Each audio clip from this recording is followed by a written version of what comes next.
Bismillahirrahmanirrahim. Assalamualaikum warahmatullahi wabarakatuh. Perkenalkan, nama saya Mayana dengan NIM 2205388 dari Prodi Pendidikan Ekonomi, Fakultas Ekonomi dan Bisnis Universitas Negeri Padang. Baiklah, pada video pembelajaran kali ini saya mengambil materi sumber pembiayaan pembangunan serta pemanfaatan pembiayaan pembangunan dengan dosen pengampu Bapak Dr. Zulafdal SPD MPD. Tujuan pembangunan nasional Indonesia adalah mewujudkan masyarakat yang adil dan makmur berdasarkan Pancasila dan Undang-Undang Dasar 1945. Untuk mencapai tujuan tersebut, pemerintah dihadapkan pada berbagai masalah dan salah satu di antaranya itu adalah dalam hal penyediaan pembiayaan pembangunan itu sendiri. Sumber-sumber pembiayaan itu dapat berasal dari dalam negeri dan juga dapat berasal dari luar negeri. Penerimaan pembiayaan yang pertama yaitu pajak. Pajak merupakan sumber pembiayaan pembangunan yang berasal dari dalam negeri. Pajak merupakan instrumen keuangan konvensional yang sering digunakan di banyak negara. Penerimaan pajak digunakan untuk membiayai prasarana dan pelayanan perkotaan yang memberikan manfaat bagi masyarakat umum, yang biasa disebut juga sebagai public goods.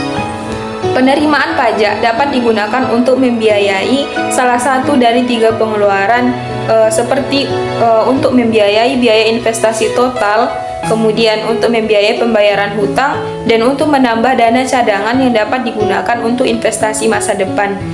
Bagi pemerintah daerah tingkat 2 di Indonesia, penerimaan pajak yang terpenting dan dominan adalah bersumber dari pajak pembangunan, kemudian pajak hiburan atau tontonan, kemudian pajak reklame. Selain itu, PBB yang pada dasarnya merupakan penerimaan bagi hasil pemerintah pusat kepada pemerintah daerah dapat dianggap juga sebagai sumber utama bagi pemerintah daerah tingkat 2 di Indonesia. Oleh karena itu, PBB bersama dengan PAD sering dikategorikan sebagai penerimaan daerah sendiri atau PDS. Sumber pembiayaan pembangunan yang kedua adalah hutang. Pada umumnya, penerimaan pembiayaan dari pajak itu tidak cukup untuk membiayai seluruh kegiatan pembangunan yang dirancang untuk mengejar pertumbuhan yang ditargetkan oleh pemerintah, sehingga pemerintah mengupayakan pembiayaan pembangunan tersebut dari utang. Pinjaman dalam negeri digunakan untuk membiayai kegiatan dalam rangka pemberdayaan industri dalam negeri dan pembangunan infrastruktur untuk pelayanan umum serta kegiatan investasi yang menghasilkan penerimaan. Dengan jumlah utang yang semakin besar, banyak ekonom yang memperingatkan pemerintah akan adanya risiko jebakan dari utang tersebut, di mana utang sudah terlalu membebani anggaran negara untuk membayar angsuran pokok utang beserta dengan bunganya. Beberapa risiko yang dapat diterima oleh suatu negara ketika jumlah utang itu begitu besar. Di antaranya yang pertama adalah market risk, merupakan risiko yang berkaitan dengan fluktuasi suku bunga, nilai tukar mata uang, harga komoditas, dan inflasi. Yang kedua, risikonya yaitu funding risk, merupakan risiko ketika pemerintah memerlukan dana untuk pembiayaan anggaran ataupun rollover utang pada tingkat yang dapat diterima. Risiko ini terkait dengan kemampuan pemerintah untuk melakukan pinjaman baru yang dibutuhkan. Risiko yang ketiga yaitu liquidity risk. Risiko likuiditas menunjuk ke suatu keadaan di mana volume aset lancar atau kas menurun dengan cepat karena timbulnya kewajiban pembayaran yang tidak terantisipasi sebelumnya atau kesulitan dalam memperoleh kas melalui pinjaman jangka pendek. Risiko yang keempat adalah credit risk.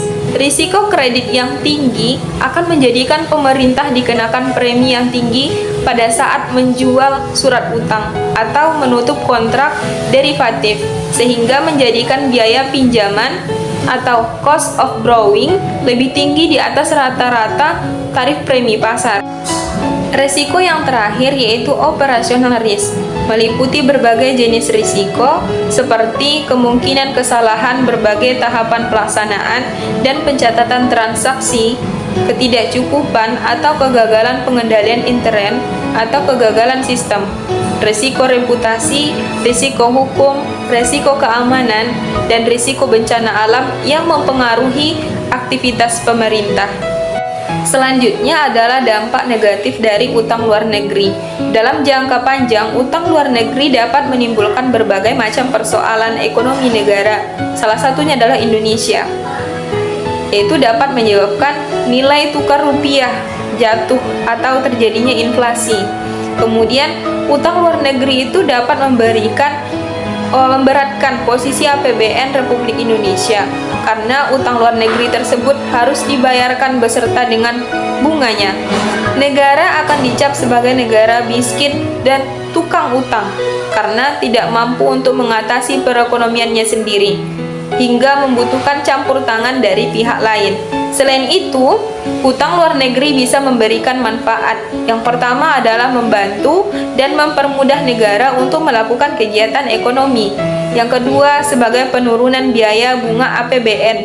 Kemudian, yang ketiga adalah sebagai sumber investasi swasta. Kemudian yang keempat adalah sebagai pembiayaan Foreign Direct Investment atau FDI dan kedalaman pasar modal. Kemudian berguna untuk menunjang pembangunan nasional yang dimiliki oleh suatu negara. Setiap negara memiliki perencanaan pembangunan yang berbeda-beda, tetapi memiliki kapasitas yang terbatas. Untuk membiayai pembangunan, pemerintah memiliki dikenal sebagai dengan government spending. Jika selisih pengeluaran pemerintah dengan tingkat penerimaan pajak bernilai defisit, maka alternatifnya adalah dengan memanfaatkan pendanaan yang berasal dari luar negeri. Faktor penyebab hutang luar negeri seperti di Indonesia. Ada dua alasan mengapa pemerintah di negara-negara berkembang tetap membutuhkan dari utang luar negeri. Pertama, utang luar negeri itu dibutuhkan sebagai tambahan modal bagi pembangunan prasarana fisik. Infrastruktur merupakan investasi mahal dalam pembangunan. Kedua, utang luar negeri dapat digunakan sebagai penyeimbang neraca pembayaran. Solusi terhadap utang luar negeri yang pertama adalah meningkatkan daya beli masyarakat, yakni melalui pemberdayaan ekonomi, pedesaan dan pemberian modal usaha kecil seluasnya. Kemudian yang kedua adalah meningkatkan pajak secara progresif terhadap barang mewah dan impor.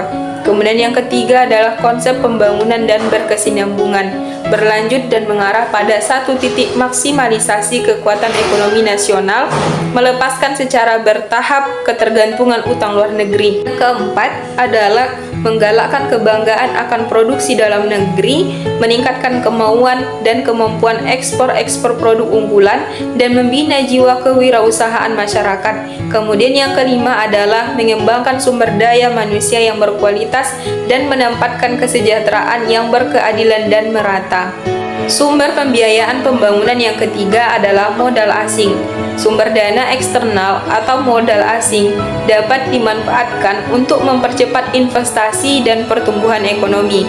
Pertumbuhan ekonomi yang meningkat perlu diikuti oleh perkembangan struktural produksi dan perdagangan. Modal asing dapat berperan penting dalam mobilisasi dana maupun transformasi struktural.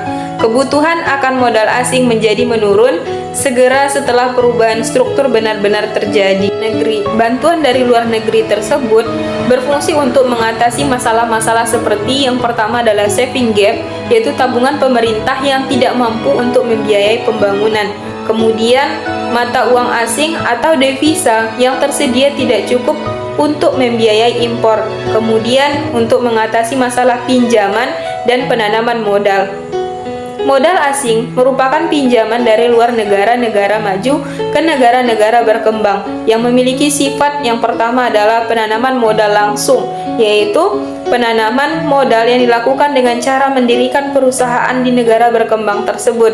Yang kedua adalah modal portofolio, yaitu pembelian obligasi atau saham-saham perusahaan domestik oleh investor asing. Kemudian yang ketiga adalah pinjaman ekspor, merupakan pinjaman jangka panjang dengan bunga tinggi, yaitu memberi kesempatan kepada pengusaha di negara berkembang untuk membeli peralatan modal yang harus dibayar dalam jangka waktu 5 tahun. Sumber pembiayaan pembangunan yang keempat adalah dana perimbang. Sumber-sumber pembiayaan untuk pembangunan di Indonesia antara lain berasal dari dana perimbangan yang diterima oleh Indonesia, khususnya daerah ibu kota, dari modal asing. Beberapa daerah yang kaya sumber daya alam seperti Aceh, Riau, Kaltim, dan Papua akan dapat menggunakan dana bagi hasil untuk membiayai belanja pembangunannya, sedangkan bagi daerah miskin dan tidak memiliki sumber daya alam. Sumber pembiayaan yang kelima adalah tabungan dalam negeri. Pertumbuhan ekonomi membutuhkan peningkatan investasi. Peningkatan investasi pada gilirannya membutuhkan dana pembiayaan yang berasal dari dalam maupun dari luar negeri. Dari kedua sumber pembiayaan tersebut, sumber dana dalam negeri merupakan sumber pokok pembiayaan, terutama dilihat dari konteks pertumbuhan ekonomi jangka panjang, di mana suatu negara haruslah mendasarkan pembiayaan investasi dan sumber dalam negeri. Dari berbagai sumber pembiayaan dalam negeri, tabungan domestik merupakan salah satu faktor penting bagi pembiayaan. Tabungan dalam negeri dapat bersumber dari tabungan masyarakat ataupun swasta maupun tabungan dari pemerintah. Dalam konteks tabungan domestik, idealnya kedua komponen tersebut harus dapat ditingkatkan secara sinergis dan bersamaan. Jenis tabungan untuk pembiayaan pembangunan dalam negeri seperti tabungan masyarakat. Yang dimaksud dengan tabungan masyarakat di sini adalah merupakan tabungan bagian dari pendapatan yang diterima oleh masyarakat dengan sukarela, tidak digunakan untuk konsumsi. Kemudian yang kedua adalah tabungan pemerintah, adalah keseluruhan pendapatan yang diterima oleh pemerintah dikurangi dengan total pengeluaran rutin. Yang ketiga adalah tabungan paksa. Tabungan paksa adalah langkah yang dilakukan pemerintah untuk melakukan pinjaman ke masyarakat, badan-badan keuangan di luar bank komersial atau LKBB, bank komersial, kemudian bank sentral, dan mencetak uang baru dalam rangka menanggulangi defisit anggaran. Yang keempat adalah hasil dari perdagangan luar negeri, yaitu yang diperoleh dari kelebihan nilai ekspor dikurangi dengan nilai impor. Kemudian selanjutnya adalah sumber pembiayaan pembangunan yang keenam, yaitu investasi. Sebagaimana yang telah diketahui, investasi sangat berpengaruh besar terhadap pembangunan ekonomi. Semakin banyak investasi dalam negeri, semakin besar pula kesempatan negara kita untuk membangun ekonomi dalam negeri. Sekian pemaparan materi dari saya, lebih kurang saya mohon maaf. Wassalamualaikum warahmatullahi wabarakatuh.